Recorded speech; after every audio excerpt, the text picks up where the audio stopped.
Eu trabalho desde os 14 anos de idade e eu acredito que a partir do primeiro mês, né, que eu recebi o meu pagamento, desde o meu primeiro pagamento, eu trabalho há 26 anos, então desde aquele primeiro pagamento eu já estava devendo antes de receber meu primeiro pagamento, isso com 14 anos de idade. Aí o que acontece? Eu saía de uma dívida para outra, só que é lógico, no início, mesmo até pela própria questão da idade, da imaturidade, eu não tinha noção do problema. E eu só vim ter noção do problema, de que isso era um problema, de que era uma doença, quando eu já tinha por volta de 35 anos de idade, eu já trabalhava há pelo menos 20, e em nenhum momento desses meus 20 anos de trabalho, ou seja, trabalhando eu tinha dinheiro em mãos.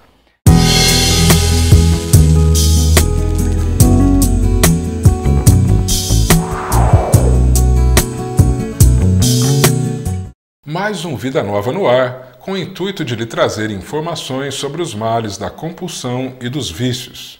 Mas antes de começar, vejamos quais são os temas desta edição. Por que algumas pessoas comem chocolate para se livrar da tensão? Dr. Marcos tira suas dúvidas sobre síndromes e compulsões. Nossa dica literária de hoje é um livro que aborda os conflitos da juventude. Quais sequelas podem ter um bebê de uma gestação associada à ingestão de drogas? Você pode tirar suas dúvidas aqui em nosso canal de comunicação via internet. Mande seu e-mail através do Fale Conosco no site tvmundomaior.com.br. Hoje temos os e-mails aqui da Fabiana Rodrigues e da Sandra Viana. A Fabiana diz o seguinte: Dr. Marcos, minha filha adora comer chocolates com recheio de licor. Comer chocolate com recheio de bebida alcoólica pode levar ela ao vício? Olha, Fabiana, há certas pessoas que têm predisposição orgânica para o alcoolismo. Obviamente que para essas pessoas, elas só vão chegar ao alcoolismo se tiverem um primeiro contato com o álcool. O licor, ele será uma bebida alcoólica, estando no bombom ou fora dele. Portanto, se houver uma predisposição para o alcoolismo, pode ser sim um fator desencadeante ao início da doença. Obviamente que se ela não tiver essa predisposição, a quantidade é pequena e isso dificilmente poderá chegar a levá-la ao alcoolismo. Mas tem também o problema do chocolate, que nós não podemos esquecer no caso, né? O chocolate também ele tem substâncias que produzem a dependência psíquica e que podem trazer malefícios para a saúde da pessoa, tá certo? Vamos agora ao e-mail da Sandra Viana. Ela diz assim: Dr. Marcos, essas compulsões, transtornos e síndromes são problemas espirituais? Olha, Sandra, não há dúvida de que os espíritos interferem em nossos pensamentos, nas nossas ações. Está lá na questão 459 do Livro dos Espíritos. Mas também não há dúvida que somos nós que elegemos as companhias que temos ao nosso lado. Sempre que nós iniciamos determinada conduta, nós chamamos para estar ao nosso lado os espíritos que têm uma predisposição àquele tipo de conduta. Portanto, não podemos colocar a culpa em espírito nenhum para nenhum desvio, para nenhum descaminho nosso. Nós somos os responsáveis pelos nossos atos. Em determinada ocasião, que eu trabalhava como juiz em uma comarca lá do norte de Minas, eu tive uma situação muito interessante. Vários jovens menores de idade foram pegos lá pela polícia utilizando drogas. E aí todos se sentaram ao redor da mesa e entre eles os pais. Então foi ouvindo o pai de um, de outro. O primeiro pai falou: não, isso é problema de má companhia, o meu menino é bom, é má companhia. O segundo, né, a mãe veio: meu filho também é um menino bom, mas a má companhia. E assim foi a mesma conversa até no final. Aí eu tive que parar. Falei: chama lá o delegado, porque ele esqueceu de prender as más companhias, né? Só prendeu os bonzinhos. Então nós temos que ter consciência de que nós somos os responsáveis pelos nossos atos, tá bom? O grupo de jogadores anônimos realiza reuniões todas as segundas-feiras, às 20 horas, na Igreja de São Carlos Barromeu da Vila Prudente, localizada na Rua do Oratório, número 3712, em São Paulo.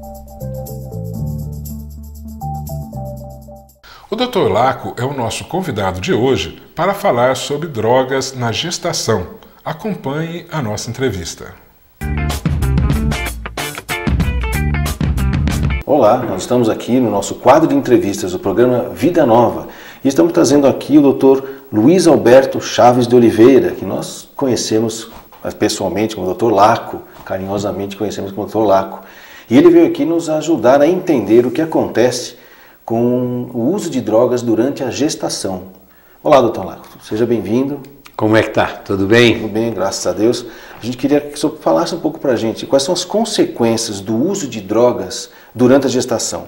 E eu gostaria que falasse assim, começasse pela mãe, porque depois eu vou perguntar o que acontece com o feto e com os familiares à volta dela, né? Eu acho que, em primeiro lugar, eu acho que a gente deveria destacar o não uso de drogas na gestação. Quando alguém me pergunta quando é que deve começar a prevenção de drogas, eu costumo dizer que começa exatamente durante a gestação. Okay. Se a mãe, durante a gestação, conseguir realmente se abster do uso de tabaco, álcool e mesmo alguns medicamentos que podem representar perigo para o feto, ela já estará dando um grande passo para a prevenção de drogas até na adolescência, na infância e mesmo na vida adulta. As drogas afetam o desenvolvimento do feto, atuam sobre esse desenvolvimento. Então, um uso continuado de qualquer droga, mesmo as legalizadas, tabaco e álcool, vão promover um retardo de desenvolvimento do feto, que nascerá de menor peso e também terá maior probabilidade de malformações, induzidas pela droga, provocadas pela droga. Até mesmo o feto poderá se tornar intraútero dependente. Acontece o fenômeno de síndrome de abstinência do recém-nascido, que ele nasce e apresentando tremores, agitação, sudorese, elevação de temperatura e até mesmo convulsões. E como muitos neonatologistas não estão alertados para o fato da mãe alcoólatra ou dependente de drogas, passa batido. Eles não se lembram desse fato e tratam o recém-nascido de diversas formas, mas não tratam como se ele fosse um dependente em síndrome de abstinência. Ok. Isso, o senhor tem uma noção para poder nos falar assim, qual é a frequência, se existe alguma estatística sobre isso? Eu não conheço no Brasil nenhuma estatística confiável em relação a isso. O senhor sabe, né, doutor João Lourenço, que o estudo de drogas no Brasil tem sido feito de uma maneira precária até algum tempo atrás. Hoje nós começamos a ter estatísticas confiáveis, mas em relação a esse fato ainda não. Okay. Nós não temos a dimensão desse fato. Mas seguramente ele é mais frequente do que a gente imagina, porque muitas mães escondem, omitem o uso de drogas durante a gestação e algumas coisas acontecem ou durante o próprio período de gestação ou no parto e isso não é carimbado, não é relatado com a relação com drogas. Entendi, ou seja, ocorre, mas não é registrado. E se não é registrado, né? Há uma subnotificação. Ok, interessante isso. Agora, o senhor também tem um trabalho no Comuda aqui em São Paulo, né? Existe algum trabalho dentro do Comuda que possa falar ou atuar na prevenção de dependência química em mulheres e principalmente em gestantes? Algum trabalho específico? O Comuda é o Conselho Municipal de Políticas Públicas sobre Drogas e Álcool. É um conselho relativamente jovem, ele começou em 2002, então 5 anos de vida, e é um conselho que tem a pressuposição de articular entidades, organismos, secretarias da prefeitura para trabalhar a questão droga no município. E nós temos tido relativamente um bom sucesso, um bom resultado em várias ações, principalmente no terreno da prevenção. Okay. Nós escolhemos, eu estou há 2 anos como presidente, fui reeleito recentemente, nós escolhemos como base de atuação, como foco de atuação, a prevenção das drogas legalizadas junto a crianças e adolescentes. Ok. Por uma questão epidemiológica e por uma questão de que prevenção é mais barato. Né? Ok. Então nós temos feito, uma das coisas é este livro que nós publicamos, chama-se Guia Prático Ok. sobre o uso, abuso e dependência de drogas, dirigido a educadores e profissionais de saúde. Ok. Então distribuímos amplamente esse livro na rede pública da Prefeitura de São Paulo, principalmente a coordenadores pedagógicos da Secretaria de Educação, Certo. para capacitar os professores a lidar com mais segurança, com mais conhecimento com essa questão. E recentemente lançamos um livro, Drogas, onde obter orientação e ajuda, Ok. com a listagem dos diversos grupos de mútua ajuda, clínicas, hospitais, que têm algum trabalho de prevenção ou de atendimento de dependentes químicos. A maioria dos nossos telespectadores muitas vezes não saberia como orientar, como indicar um lugar confiável onde a pessoa com algum problema de drogas poderia encontrar orientação e ajuda. Então esse é o objetivo desta outra publicação. Tá bom, doutor Larco. Nós vamos dar um pequeno intervalo agora e vamos voltar já para continuar falando sobre as consequências do uso de drogas durante a gestação. Não saia daí. Você sabia que a automedicação e o consumo de drogas são 2 fatores inimigos para quem quer se tornar mãe?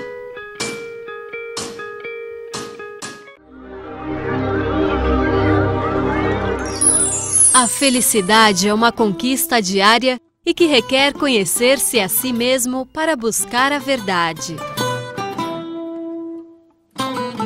Qual é o nosso lugar no mundo? Estas e outras questões são respondidas no livro Quando os Lírios Voltarem a Florir.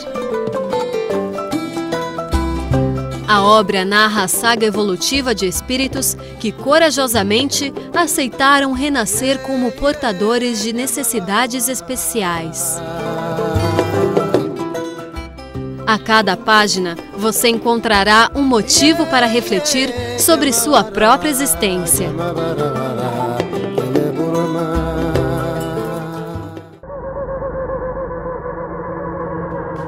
Ei, filhão, brincando de Fórmula 1? É, mas já tá na hora de trocar o modelo do carro, né, pai? Pai, vamos mandar meu carrinho antigo pro pit stop?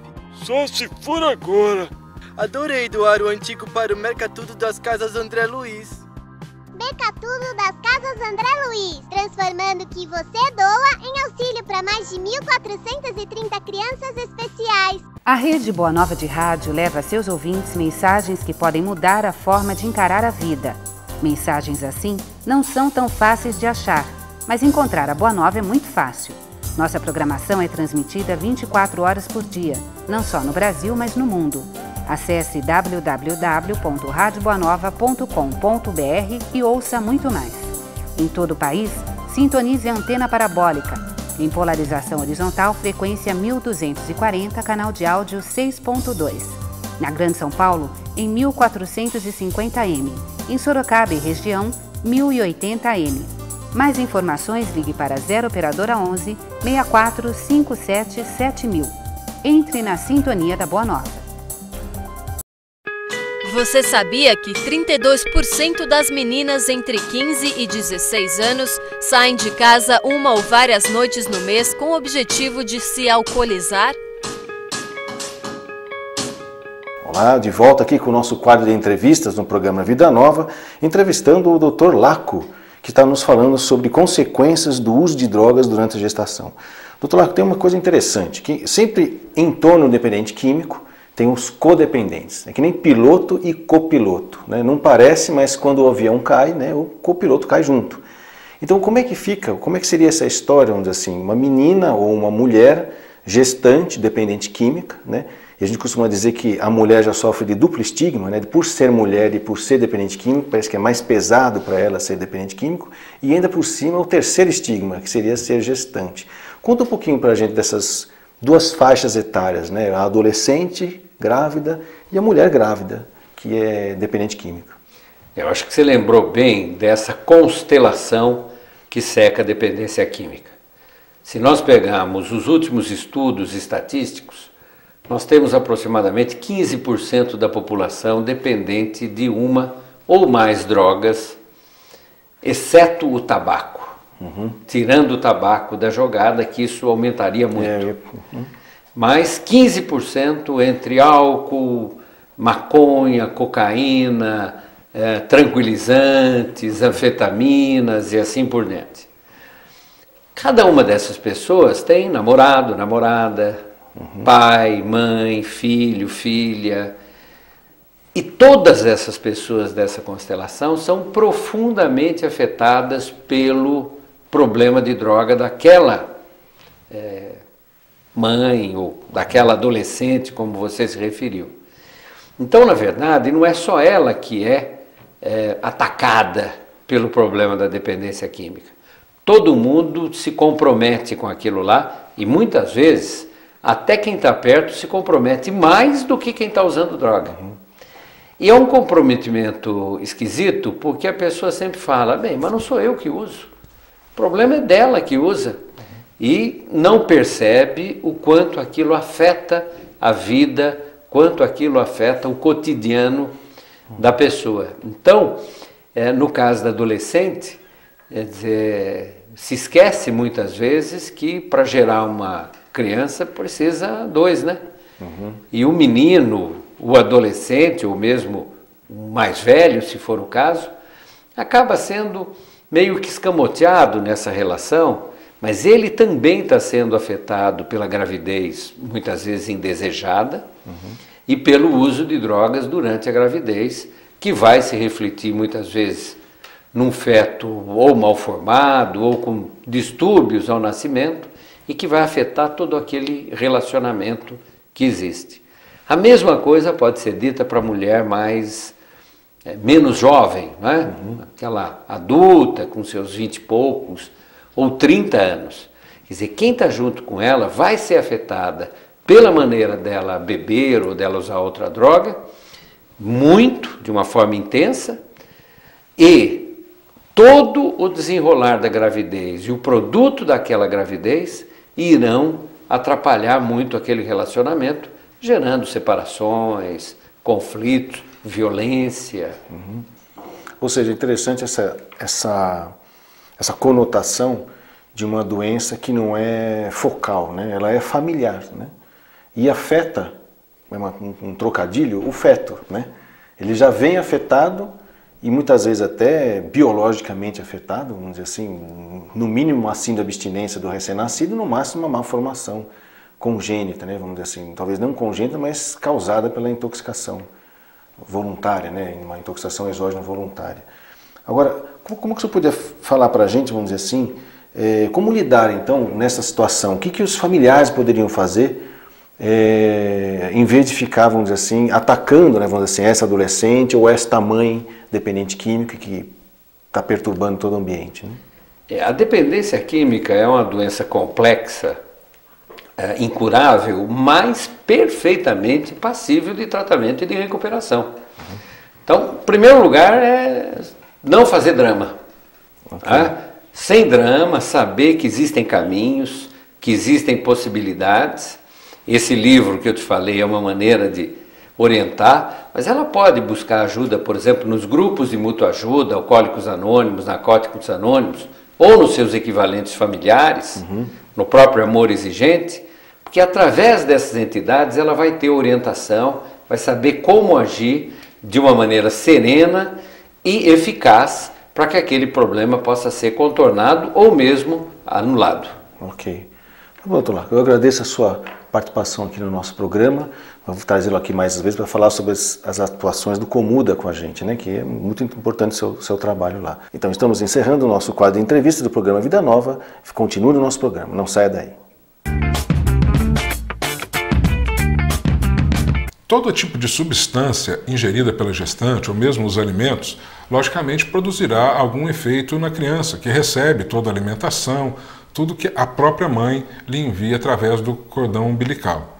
Logicamente, se são alimentos, vitaminas, vão trazer um efeito benéfico à criança. Mas se forem drogas, né, o poder tóxico das drogas vão trazer efeitos diversos, dependendo do tipo de droga utilizado pela gestante. Mas todos eles serão maléficos. Pode-se ir desde o problema da baixa oxigenação, deformação física, transtornos de ordem psicológica que vão trazer problemas durante o crescimento dessa criança. Incluindo, olha, cigarros, medicamentos não prescritos pelo médico. A gestante, ela tem que tomar um cuidado. E aí, para a gente conversar um pouco com a gestante, eu vou lembrar que quando a gente nasce, seja pai, seja mãe, né, seja homem ou mulher, quando nasce, nós somos uma criança e vamos iniciando a nossa evolução durante a vida. Passamos a ser alunos, passamos a ser estudantes, temos as nossas preferências nas artes, os nossos hobbies, mas o principal título da vida de cada um de nós é o título de mãe ou de pai, porque naquele momento nós recebemos uma responsabilidade da própria divindade que nos dá um filho seu para que nós podemos cuidar. E aí vem o dever de caridade para com o nosso filho. Tudo aquilo que nós fazemos, que a gestante faz, ela está obrigando o seu filho a fazer. Se ela usa droga, o seu filho, querendo ou não, vai também ser um consumidor daquela droga e poderá ser um dependente amanhã. Então, vamos utilizar a caridade, esforçarmos na oração, buscarmos o amor àquela criança. E por amor, vamos deixar o vício das drogas de lado para que nós possamos manter a saúde de nossas crianças e manter uma sociedade saudável. Só assim nós vamos efetivamente começar a vencer o mundo das drogas. O autor Les Parrot aborda os problemas mais comuns enfrentados todos os dias pelos adolescentes. Ele mostra como os pais e educadores podem ajudar discutindo desde o envolvimento com álcool e drogas até o divórcio e tendências suicidas. O livro se chama Adolescente em Conflito. É publicado pela editora Vida e pode ser encontrado nas melhores livrarias. Outra sugestão é o livro 25 Maneiras de Valorizar as Pessoas. A obra foi escrita para todas as pessoas que desejam melhorar suas relações profissionais e pessoais e para os que querem ajudar os outros a desenvolver seu potencial e desenvolver sua autoestima. Vale a pena conferir. É difícil encontrar quem não goste de chocolate, que é apreciado por homens, mulheres e crianças. Mas e quando esse alimento é ingerido de maneira incontrolável? Confira na nossa matéria. Difícil encontrar alguém que não aprecie um saboroso chocolate, amargo ao leite com frutas, crocante. Produzidos em grande escala ou artesanalmente, são muitas opções oferecidas hoje ao consumidor. Olha, nós produzimos vários tipos de bombons, de chocolates, tanto do branco, mesclado, meio amargo, ao leite. E aquele que mais sai, que é o mais gostoso, que o pessoal acha assim uma delícia, e eu particularmente, é o meu preferido, é o bombom de cereja ao licor. Mas esse alimento dos deuses que dá água na boca só de pensar pode desencadear em algumas pessoas uma compulsão incontrolável para consumi-lo. São os chamados chocolatras de plantão. Será o chocolate um alimento ou uma droga? Um prazer ou um vício? Se a gente considerar como alimento, então as propriedades nutricionais do chocolate são diversas. Ele é riquíssimo em vitaminas e minerais, além disso ele tem substâncias bioativas. Quanto ao vício, se for pensar no vício que o chocolate pode trazer, a quantidade de cafeína ou dessas substâncias que estimulam o sistema nervoso central não são comprovadas, né, como poder viciante. O que existe, se for pensar num chocolatra, é uma pessoa compulsiva e que tem a necessidade do consumo de um alimento que o escolhido foi o chocolate. Então, no momento que ela tem a compulsão alimentar, que aí é outro caso, né, o chocolatra tem a compulsão pelo chocolate, como poderia ser por um doce, como poderia ser por frituras ou por sorvete. Né? Então, as substâncias presentes no chocolate não são causadoras de uma compulsão. A pessoa que acabou escolhendo o chocolate como alimento a ser consumido. Especialistas afirmam que esse alimento consumido pelos mexicanos 1500 anos antes de Cristo e introduzido na Europa pelos espanhóis provoca reações de bem-estar no cérebro. Por isso é difícil resistir a essa verdadeira tentação. Tem substâncias estimulantes, né, como a cafeína ou a teobromina, que são substâncias que estimulam o sistema nervoso central. Então, o consumo do chocolate pode levar a uma sensação de prazer. O fato é que essa delícia não passa de um doce inofensivo para uns. Para outros, pode ser sinônimo de desespero. Esse sinônimo de desespero, eu acho que a gente tem que ter muita cautela em realmente caracterizar uma pessoa como chocólatra. Mas o chocólatra, se for pensar, é aquela pessoa que tem uma necessidade tremenda a ponto de acordar no meio da noite, buscar uma compra, atacar algum pedaço, não simplesmente no período de Páscoa. Se você é uma dessas pessoas que não consegue se controlar de jeito nenhum diante de uma barra de chocolate, busque ajuda profissional. Agora, se você simplesmente aprecia de uma forma equilibrada, consuma com moderação. E aí a forma correta de consumir chocolate seria, primeiro, uma porção pequena, né, aquela que te satisfaça, do sabor que você mais gosta. Então, se você gosta de um chocolate doce, vá naquele doce, mas sempre depois de uma refeição.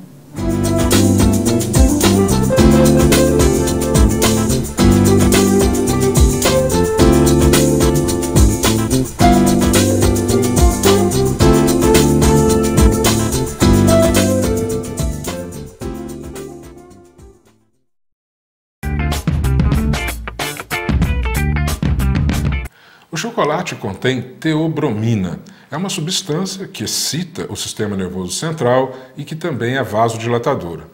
Esta substância ela é capaz de produzir a dependência psíquica entre aqueles que fazem o uso exagerado do chocolate. Obviamente que essa dependência psíquica do chocolate ela é muito diferente da dependência de drogas ilícitas, como cocaína, como maconha, porque o chocolate não vai ser capaz de modificar, de alterar a conduta da pessoa, né, para uma conduta que ela possa vir se arrepender amanhã. Mas o chocolate pode trazer problemas físicos, né? Pode acarretar em um aumento substancial do colesterol, de diabetes, e a pessoa pode ter problemas de saúde sérios. Portanto, é sempre bom ter cuidado com relação ao consumo do chocolate.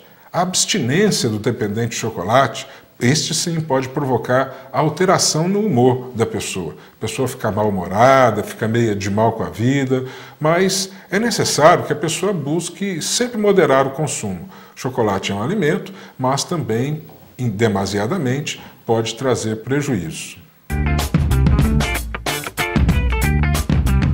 O Vida Nova se mantém no ar graças à ajuda do Clube Amigos da Boa Nova. Colabore com a divulgação do Espiritismo e associe-se ligando para 0800 12 18 38. Eu vou repetir, 0800 12 18 38. E o nosso programa de hoje termina aqui. Na semana que vem, nós estaremos de volta, trazendo mais informações e novidades para você. Até lá!